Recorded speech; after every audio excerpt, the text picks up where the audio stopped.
اس عزاداری کی اہمیت کیا ہے۔ صحیح. اس سلسلے میں اپنے ناظرین کو یہ بتانا چاہتا ہوں جی. کہ اسلام میں سب سے پہلے تو یہ ہے کہ ائمہ کی ذات ہی وہ ذات ہے جس نے اسلام کو بچا رکھا ہے، خاص کر کے امام حسین علیہ السلام کی ذات اور ان کی یہ مجلسیں جس سے آج دین محفوظ ہے۔ لہذا فائدہ یہ ہے کہ اس کے ذریعے سے لوگوں کے اندر اتحاد اور محبت و قوت باقی ہے۔ دوسرے یہ کہ مظلومیت کی یاد باقی رہتی ہے سبحان اللہ. بے شک. اور بے شک. ظالم کے خلاف کھڑے ہونے کا جذبہ ہمیں اس عزاداری سے ملتا ہے۔ بے شک. بے شک. آج عزاداری نہ ہوتی تو یقیناً ہم مظلوم کا ساتھ نہ دے پاتے جی. اور ظالم کے خلاف ہم قیام نہ کر پاتے۔ بے شک. ہمیشہ انسان کو مظلوم کے ساتھ رہنا چاہیے اور ظالم کے خلاف۔ عزاداری ہمیں یہی سکھاتی ہے جی. کہ کسی قوم کے ساتھ اگر ظلم ہوتا ہوا نظر آئے جی. صحیح. تو ہمیں اس ظالم کے خلاف قیام کرنا چاہیے بے شک. اور مظلوم کا ساتھ دینا چاہیے۔ بالکل. یہ چیزیں ہمیں آج اس عزاداری سے ملی ہے جی. اور کربلا سے ملی۔ سبحان اللہ. بے شک. آج ہمارے ہاں عزاداری ہمارے دین کی بقا کی ذمہ دار ہے اور عزاداری ہمارے دین کی بقا کی ذمہ دار ہے۔ بے شک. اگر عزاداری چھوڑ دیں تو دین چلا جائے گا۔ یقیناً. دین کے اور اس کے ذریعے دین کے عزاداری کے ذریعے دین کے تمام احکام لوگوں تک پہنچانا اور یہی شہادت کا جذبہ جی. عزاداری ہمیں پیدا کرتی ہے۔ بے شک. آج ہم نے دیکھا کہ اگر آج یہ عزاداری نہ ہوتی جی. تو جب ایران میں انقلاب آیا اور انقلاب کے بعد 8 سال تک جی. صدام سے جنگ ہوتی رہی، صحیح. جہاں ایک طرف صدام کا سارے ملک کے لوگ مدد کرتے تھے ہر اعتبار سے، پیسے سے، اسلحے سے، جی. لیکن آج سرزمین ایران کے پاس وہ طاقت اس وقت نہیں تھی جب نیا نیا انقلاب آیا ہوا تھا، لیکن عزاداری جیسی ایک ہمارے پاس بہت بڑی دولت ہے سبحان اللہ. کہ بے شک. جس عزاداری کی وجہ سے جی. لوگوں کے دلوں میں شوق شہادت کا جذبہ پیدا ہوا، جی. کیونکہ عزاداری نے ہمیں آج شوق ہمارے اندر پیدا کیا شہادت کا، بے شک. بے شک. اور ہر لوگ اپنی اپنی جان کو قربان کر کے ایران انقلاب کی حفاظت کی۔ جی. آج ہمیں یہ سبق ملا ہے کربلا والوں سے، کیونکہ ہم کربلا والوں کو دیکھتے ہیں جی. تو ہمیں شوق شہادت کا جذبہ پیدا ہوتا ہے، بے شک. بے شک. اور یہی جذبہ ہمارا پیدا ہونا انسانیت کی بقا ہے دنیا میں۔ یقیناً. ہمیشہ ہمیں سہارا ملا کربلا کی یاد، کربلا کے لوگوں سے، بالکل. اور کربلا کی یادیں آج ہمیں زندہ رکھے ہوئے ہیں۔ بے شک. عزاداری، جلوس، ماتم، مجلس آج ہمارے لیے یہی ایک کامیابی ہے، اور ہم نے یہ دیکھا کہ جب امام حسین علیہ السلام اپنے اصحاب کے ساتھ اس دین کے لیے کربلا گئے جی.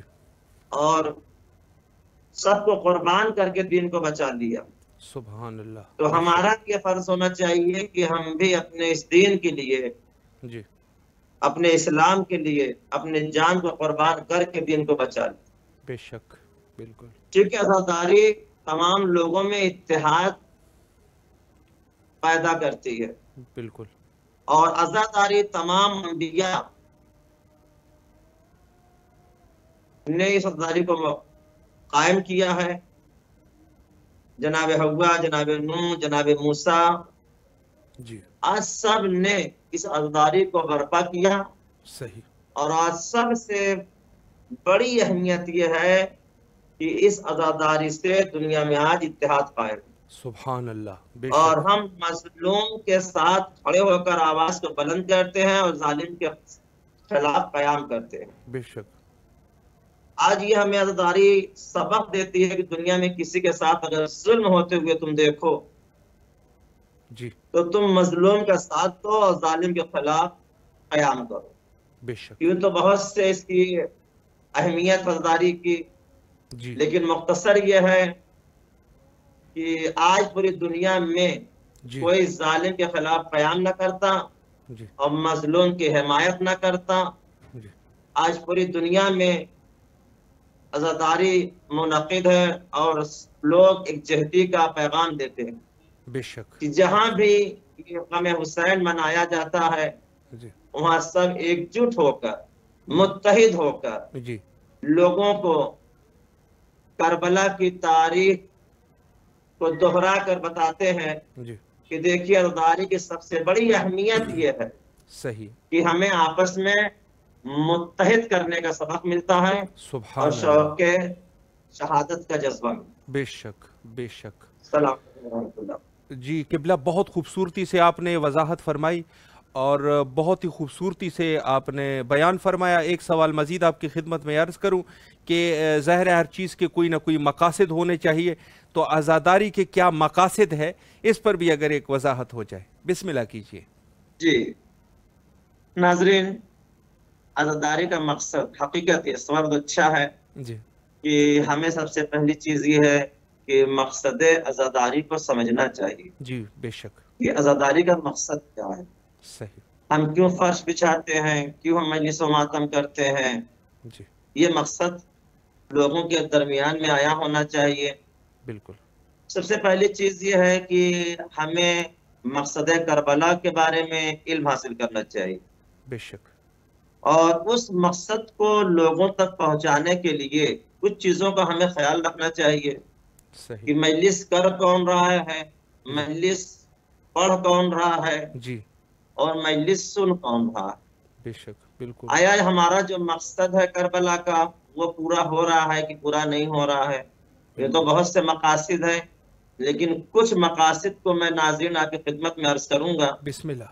کہ امام حسین علیہ السلام کا مقصد جو تھا وہ دین کی بقا، بے شک. دین کی حفاظت. پہلی صحیح. چیز یہ ہے بالکل. کہ مولا حسین نے جو قیام کیا یزید کے خلاف، جی اصل مقصد کیا تھا کہ دین باقی رہے، دین محفوظ رہے. جی بے شک. اور ایک روایت ہے کہ امام جعفر صادق علیہ السلام نے اللہم صلی اللہ علیہ وسلم اپنے صحابی فضیل سے فرمایا کہ کیا تم لوگ مجالس کا انعقاد نہیں کرتے؟ فضیل نے فرمایا کہ نہیں مولا، ہم مجالس کا انعقاد کرتے ہیں. تو مولا نے فرمایا کہ ہاں، ہمارے امر کو جو زندہ رکھے گا، جی یعنی ہمارے حکم کو جو زندہ رکھے گا جی ہم اسے زندہ رکھیں گے. اللہ اکبر. صحیح. دوسرا مقصد یہ ہے ولایت کو عام کرنا. جی ہماری حدیثوں کو، یعنی امام فرماتے ہیں ہماری حدیثوں کو، ہمارے قول کو، ہمارے پیغامات کو لوگوں تک تم مجلسوں کے ذریعے سے پہنچاؤ. صحیح. مقصد کیا تھا کربلا کا، ہدف کیا تھا کربلا کا. جی تیسری چیز شوق شہادت کا پیدا ہونا. سبحان اللہ. بے شک. اور چوتھی چیز یہ تھی کہ نماز کے جی نزدیک ہوں. آج جو ہمارے ہاں بہت کمیاں پائی جاتی ہیں، ہم یہ سمجھتے ہیں کہ مقصد کربلا صرف اور صرف رونا. نہیں، مقصد کربلا صرف رونا نہیں ہے، جی رونا تمہاری فطرت میں ہے. صحیح. مقصد کربلا یہ ہے کہ جو مولا حسین سے مدینے کے لوگوں نے سوال کیا تھا مولا آپ مدینے سے نہ جائیے، جی تو مولا نے سب سے پہلا فکرہ کیا تھا کہ میرا مدینے سے جانے کا مقصد امر بالمعروف ہے، جی نہیں عن المنکر ہے. بے شک. میں اپنے نانا کی امت کی اصلاح کے لیے جا رہا ہوں، میرا کوئی ہدف نہیں ہے، مقصد نہیں ہے. جی قیام امام حسین علیہ السلام کا مقصد ہی یہی تھا جی کہ امر بالمعروف کو لوگوں تک پہنچانا اور نہیں عن المنکر سے روکنا.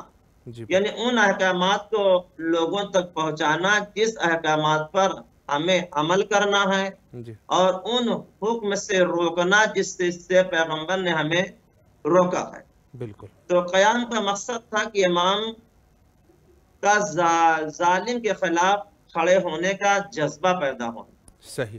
یہی تو مقصد کربلا امام حسین علیہ السلام کا تھا جی کہ اگر آج امام قیام نہ کرتے تو دنیا میں کوئی بھی ظالم کے خلاف کھڑا نہ ہو پاتا. یقیناً یقیناً. یوں تو ہمارے بہت سے مقاصد ہیں جی کربلا کے، لیکن جو اس میں اہم مقصد یہ تھا، ایک تو ولایت کام کرنا، دوسرے کی پیغامات کو لوگوں تک پہنچانا، صحیح، اور شوق شہادت کا پیدا ہونا، جی اور معصومین کے اقوال تک لوگوں تک پہنچا دیا جائے کہ اگر ان میں سے کوئی ایک بھی ہدایت پا جائے تو انشاءاللہ ہم سب کی محنت کو خدا قبول کر لے گا۔ انشاءاللہ، آج جو ہونا چاہیے مقصد، فرض بچھانے سے پہلے جی مقصد کیا ہے کہ آیا ہماری مجلسوں میں امر بالمعروف ہے، ہماری مجلسوں میں نہی عن المنکر ہے، جی ہماری مجلسوں میں آج کلام میں امام حسین علیہ السلام کو پہنچایا جا رہا ہے صحیح، یا نہیں پہنچایا جا رہا ہے؟ جی اگر پیغام امام حسین لوگوں تک پہنچ رہا ہے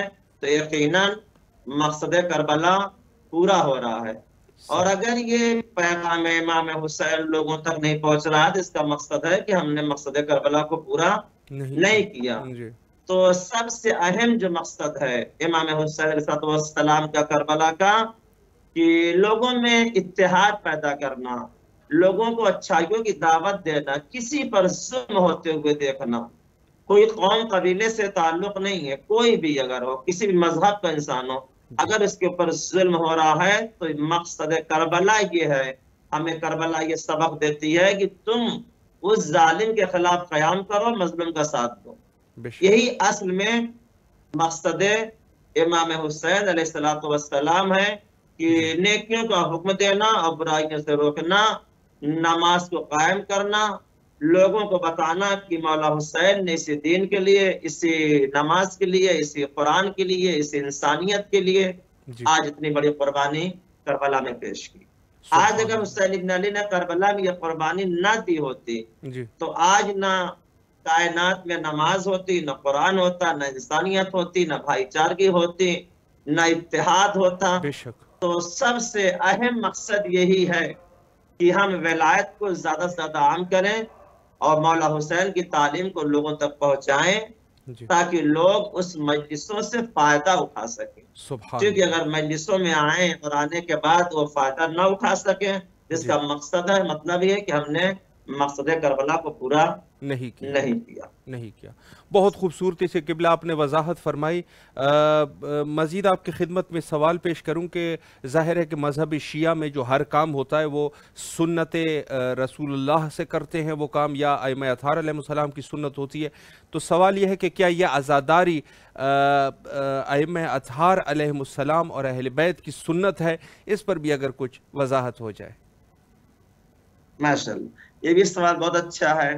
جی میں آپ کی خدمت میں عرض کروں ناظرین جی کہ یہ ایک تاریخی حقیقت ہے کہ ائمہ اطہار نے حالات زندگی کا لحاظ رکھتے ہوئے اپنے تبلیغی انداز کو ہمیشہ زمانے کے تقاضوں سے ہم آہنگ رکھا ہے، جی اور ان کا اصول تبلیغ یہی تھا کہ بات کو حالات کے مطابق ہونا چاہیے، بے شک، ورنہ بے اثر ہو جائے گی، یقین، بلکہ بسا اوقات مضر اور نقصان دہ بھی ثابت ہوگی۔ لہٰذا انہی حالات کے تحت، تاکہ کبھی ایک امام نے خطبے کی زبان اختیار کی، کبھی دعا کی، لیکن واقعہ کربلا کے بعد تبلیغ کی ایک اور زبان ایجاد ہوگی جس کا نام ہے عزاداری تھا۔ جی عزاداری در حقیقت ائمہ معصومین کے تبلیغی مشن کے ایک انتہائی محتاط عنصر کا نام تھا، جی جہاں بظاہر اپنے حالات اور گھر والوں پر گزرنے والے مصائب پر گریہ کیا جاتا تھا، صحیح، جس سے عام طور پر شخص کو ہمدردی ہو جاتی ہے جی اور کوئی شخص اس کی مخالفت نہیں کرتا۔ بے شک، وہاں اس گریہ و غم کے سائے میں دین کے عظیم پیغام کو نشر کیا جاتا تھا۔ چنانچہ پیغمبر گرامی اسلام نے اسلام سے لے کر امام زمان علیہ السلام تک جس قدر حالات نے اجازت دی ہے، ہر امام نے تبلیغ دین کے اس عنصر پر زور دیا ہے، بے شک، اور فرش عزا بچھا کر ایک طرف تو لوگوں کو ان عوامل کو تلاش کرنے کا جذبہ دیا کہ جس کے باعث یہ حالات جی اور مصائب پیش آئے تھے، اور اس طرح اس دین تک پہنچنے کا موقع فراہم کیا جس کی تبلیغ کے لیے یہ مصائب برداشت کیے گئے تھے، اور دوسری طرف ذکر مصائب کے ذیل میں ان تبلیغات کا بھی انتظام کیا گیا، جو ائمہ طاہرین کی زندگی میں ان کے منصب کا نصب العین تھا۔ تبلیغ کی اس زبان اور عزاداری کے عنوان کے تحت ائمہ خدا علیہ الصلوۃ والسلام نے تفسیر، حدیث، تاریخ، احکام، عقائد سب کا تذکرہ فرمایا۔ حالانکہ عزاداری کا لفظی مفہوم تو صرف غم منانا، صبر اور سکون فراہم کرنا ہے، جس سے ان مسائل کا کوئی تعلق نہیں ہے۔ ذیل میں ہم رسول اسلام صلی اللہ علیہ وسلم اور دیگر ائمہ خدا علیہ السلام کی زندگی کا ایک جائزہ اس حوالے سے پیش کرتے ہیں کہ ان مقدس ہستیوں نے عزاداری کا کیسا انداز اپنے زمانے کے حالات کے مطابق کیا روش اپنائی ہے۔ تو میں ابھی خدمت میں عرض کروں ناظرین کی خاتم الانبیاء کی عزاداری، یعنی آخری نبی نے عزاداری کس طرح سے کی ہے۔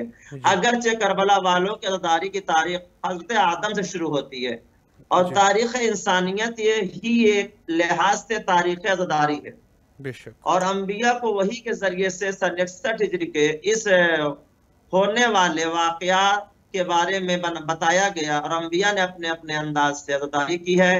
لیکن چونکہ ہمارا موضوع ائمہ و اہل بیت کی عزاداری ہے، لہٰذا ہم انبیاء کے سردار حضرت محمد مصطفیٰ صلی اللہ علیہ وآلہ وسلم کے دور سے آغاز کرتے ہیں۔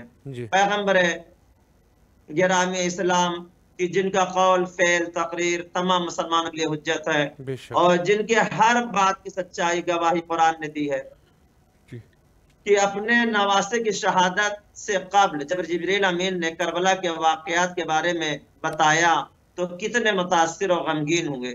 اس حوالے سے چند حدیث بیان کرتے ہیں۔ پیغمبر اسلام ام سلمہ کے حجرے میں ایک روز تشریف فرما تھے۔ ام سلمہ سے فرمایا کسی کو میرے پاس نہ آنے دیں۔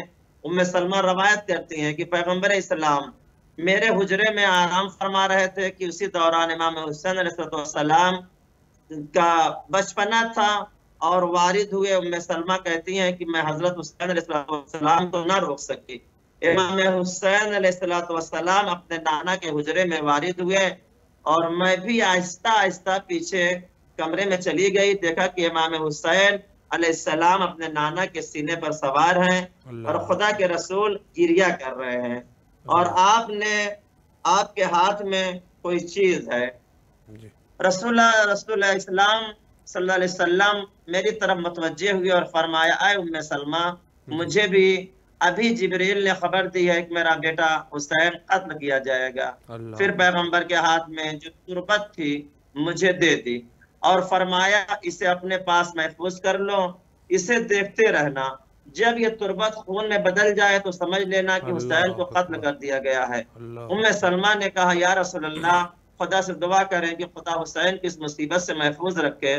رسول اللہ صلی اللہ علیہ وسلم نے فرمایا میں نے التجا کی ہے، مگر میرے اوپر وہی نازل ہوئی ہے کہ حسین کے لیے خدا کے ہاں ایسا مقام ہے کہ کوئی دوسرا اس تک نہیں پہنچ سکتا، اور اپنے شیعوں کی شفاعت کریں گے، اور مہدی آل محمد علیہ السلام ان کے فرزندوں میں سے ہوگا۔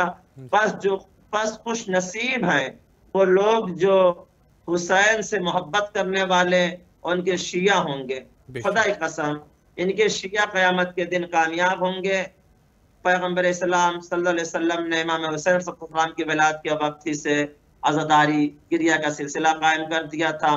اسما روایت کرتی ہیں کہ جب رسول اللہ صلی اللہ علیہ وسلم کو حسین کی ولادت کی خبر ملی تو آپ جلدی سے حضرت سیدہ سلام اللہ علیہ کے گھر میں تشریف لے گئے، جبکہ آپ کے چہرے انور سے غم و حزن کے آثار نمایاں تھے، اور حزن آلود آواز میں فرمایا ہے اسما میرے بیٹے کو لے آؤ۔ بچے کو لایا گیا، پیغمبر اسلام کے دست مبارک میں دیا گیا۔ پیغمبر نے بچے کو آغوش میں لیا، بوسہ بھی لیتے تھے اور گریہ بھی فرماتے تھے۔ اسما کہتی ہیں کہ میں پیغمبر کی اس کیفیت کو دیکھ کر بہت متاثر ہوئی اور کہا اے خدا کے رسول میرے ماں باپ آپ پر قربان ہوں، کس لیے گریہ فرما رہے ہیں؟ رسول خدا صلی اللہ علیہ وسلم نے فرمایا اپنے اس بیٹے کے لیے گریہ کر رہا ہوں۔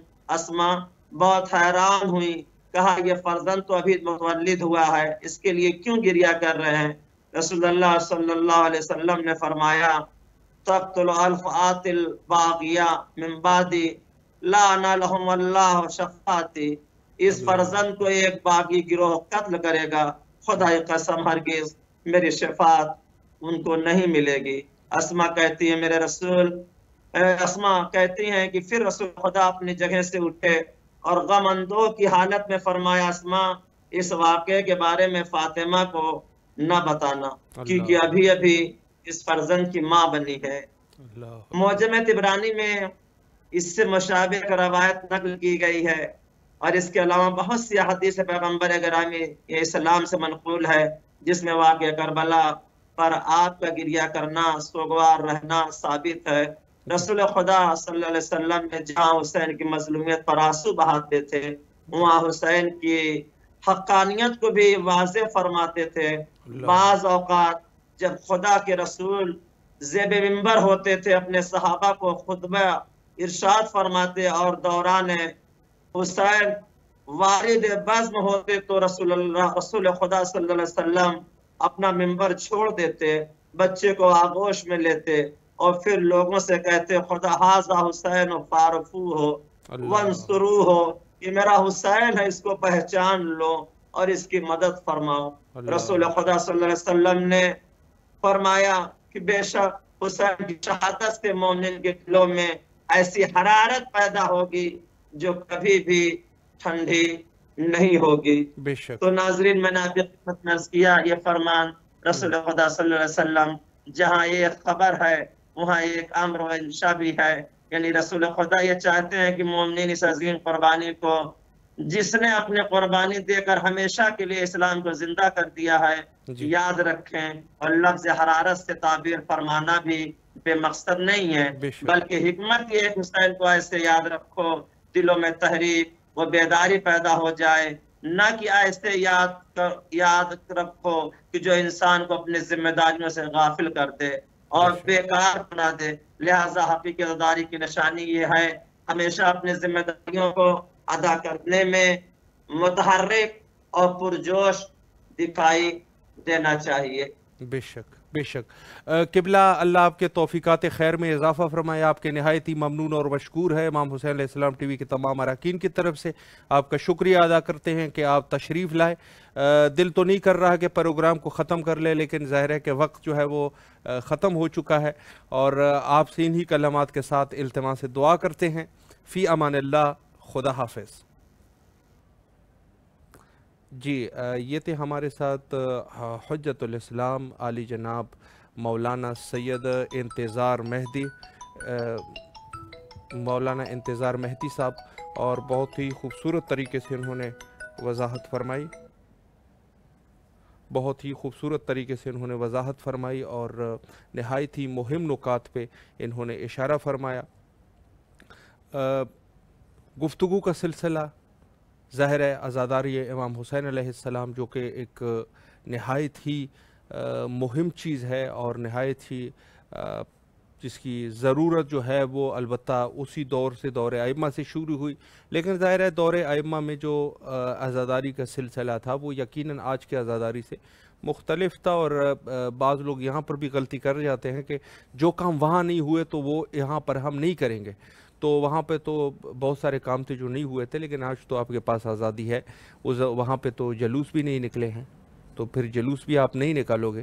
تو یہاں پر یہ اعتراض کا چھوٹا سا جواب میں دے دوں، وہ کہتے ہیں جو معصوم نے جو کام نہیں کیا ہم وہ عزاداری میں نہیں کریں گے، تو معصوم کی عزاداری اس زمانے میں ظاہر ہے مشکلات تھے، آج کی جو ہے دور الحمدللہ زمینہ جو ہے وہ ہمارے لیے فراہم ہے، اور 40 کے دن ہے۔